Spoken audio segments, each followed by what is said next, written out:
Hello, I'm Yang Rui with Dialogue, brought to you live from Beijing. European policymakers are worried that with the re-emergence of China, there is a power and a wealth shift from the west to the east. The implications of such an emerging power and wealth center in Asia mean that a non-Western power will be a convincing alternative to the European and American governance of liberal market economy and liberal democracy. They argue that the rebalance of economic, political and military supremacy will be inevitable with the rise of Asia. These and other issues will be addressed in the first half of today's studio discussion here. But in the second half, we shall look at the new axis of economic powers within the European Union in wrestling with the financial meltdown and how Europe looks at the outcome of the upcoming G20 Financial Summit in Washington on November the 15th. And we are pleased to be joined here live by Madame Teresa Gouvier, former Portuguese Foreign Minister, and Mr. John Fox, Senior Policy Fellow with the European Council on Foreign Relations. But before we start the interview, let's look at this report. Separated by thousands of miles, China and Europe have many differences in history, culture, tradition, and development. At the time of the Lord Macartney's mission to China in 1793, China was the largest economy in the world and a mystery to Western Europe. However, during the 19th and 20th centuries, the Industrial Revolution and colonial expansion increased the wealth of Western Europe, while China fell behind. In the 33 years since the establishment of diplomatic relations between the EU and China, both entities have undergone considerable changes. In the increasingly globalized world, both sides find they have more to share than to dispute. In the most recent 10 years, the China-EU relations has transformed into a comprehensive and strategic partnership. Economic ties are among the driving forces for both sides. The trade volume has quadrupled over the past 10 years.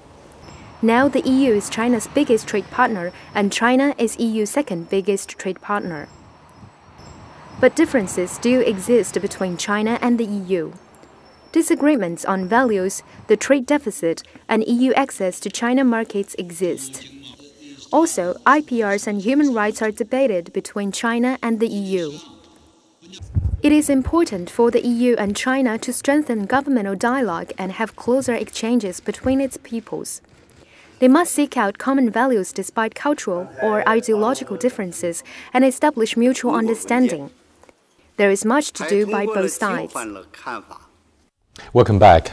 Now, John and Teresa, do you think this alleged power shift from the west to the east is really something very serious? I think it's a fact that Asia is developing very fast and it's becoming a major power, various Asian countries, China in particular. And I think, therefore, China will have a very important role to play in the international community and in the world affairs. I think there's place for everyone. I think there's place for a strong United States, for a strong China, for a strong Europe, and I think we must all together address the world's challenges. There's going to be a meeting the next Saturday or Sunday in Washington, and I recall Prime Minister Wen Jiabao saying that we all need to cooperate. And this is how I think things should be managed.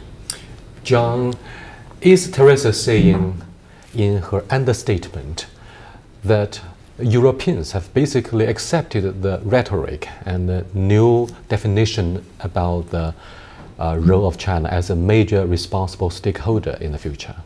I think Europeans have certainly accepted that that's what they would like to see. What we have not seen is Europe, in a sense, defining a vision which is significantly different from the American articulation of responsible stakeholder by Bob Zoellick a few years ago. I think it captures very nicely what Europe likes to see. Europe is a normative power.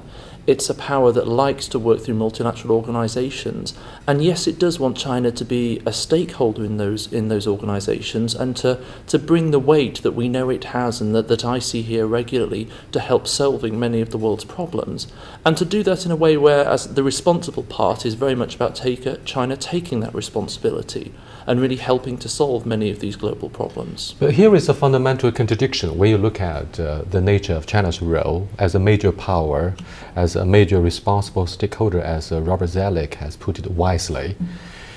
The contradiction is, we may be in the same boat as the stakeholders, but we are not necessarily on the same page in terms of pursuing our individual national interests. What's your vision and prescription to a solution to this fundamental dispute? If I had a solution, I would be in Washington. But I have some ideas. Washington gets quagmired in the current financial meltdown and badly needs the help from the European Union and China. Yes, it does. In fact, it says it does. It's saying it does. I think there are ways of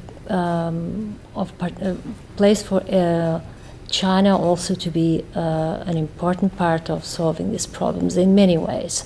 There is, as we all know, a huge trade deficit between China and Europe. There is an enormous foreign reserve surplus in China. There's a deficit of investment from China in Europe. I know China is now there's been an initiative, a decision of the government to invest very highly in China, in infrastructures, and the idea of creating a strong internal market and the economy based on an internal market. This is very important for the world. It's a good sign in itself, but it's important to create also possibilities of balancing trade. I think all these are solutions that are important for both parts. I could even mention another issue, maybe you will be speaking about it later on. For instance, climate change. Climate change is given very often as a dispute territory, but it can be a cooperation territory. I think that it's in the interest of everyone that everyone takes responsibility proportional to the capacities and development states. I think it's a good example where cooperation between China and Europe would be very convenient, because you need low carbon technology. We have it. So there are many possibilities of cooperating in so-called difficult issues. Well, we have no doubts that Europe and the US both want to see the economic success of China, which will serve as an economic engine and powerhouse for the global economic recovery. But the thing is that we often have a very serious disruption to this process of confidence building between the EU and China. For example, the latest meeting to be taking place between French President Nicolas Sarkozy and the Dalai Lama, and our spokesperson of the Foreign Ministry of China accused the European politicians of intervening explicitly with what we call internal affairs, Tibet. And the Dalai Lama is viewed by the Chinese side as not just a simple religious leader, but rather a threat to social stability and territorial integrity, given his religious following and influence in that particular autonomous region. What's your take about, say, the chronic dispute here? Very, very sensitive issue for both sides. It is, and it's been an issue that's dominated the EU-China relationship this year because, of course, of the riots in Tibet in the spring and the reaction in Europe to those riots. I mean, I think I would say this. I would certainly argue that everyone has to engage in dialogue, and in a sense there is no excuse for not engaging in dialogue.